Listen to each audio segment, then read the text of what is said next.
DJ Sumit Satish रैना DJ Sumit Satish रैना तो मेरा दिलवा टूटल बा तो मेरा दिलवा टूटल बा पूजावा से पहिले साथ कहिले सिलावा से साथ छुपल बा तो मेरा दिलवा टूटल बा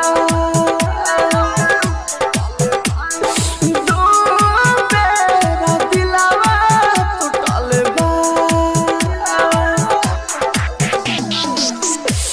पूजावा से पहिले साथी कहिले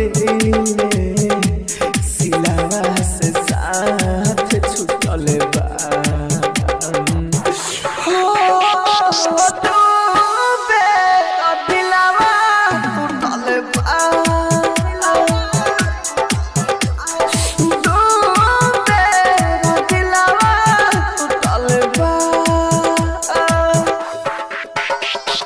डीजे सुमित सतीश रैना DJ Sumit Satish Raina mix by AG recording studio.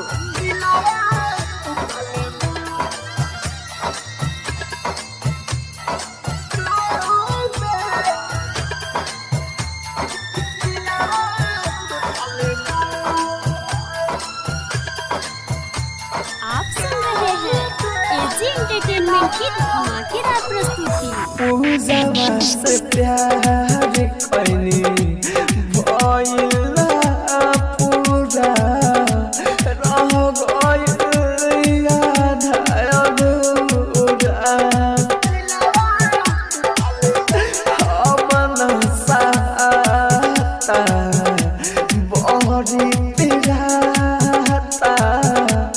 दिलवा में मर दिल छुरा जब प्यार कइनी धोखा खइनी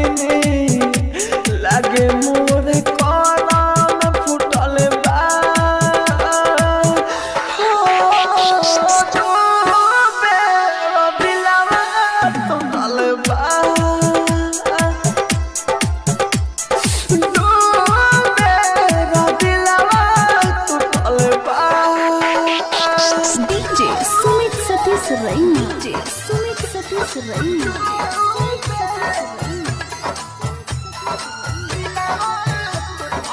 mix by AG recording studio.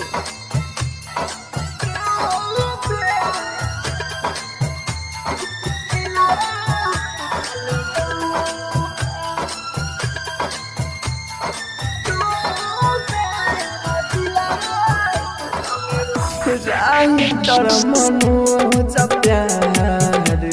केहू से ना करी लइकिन के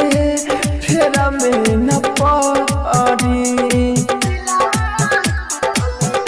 राहुल राजधानी दिल के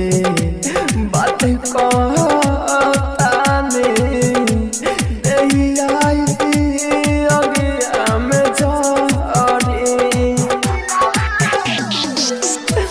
रोसा में राजू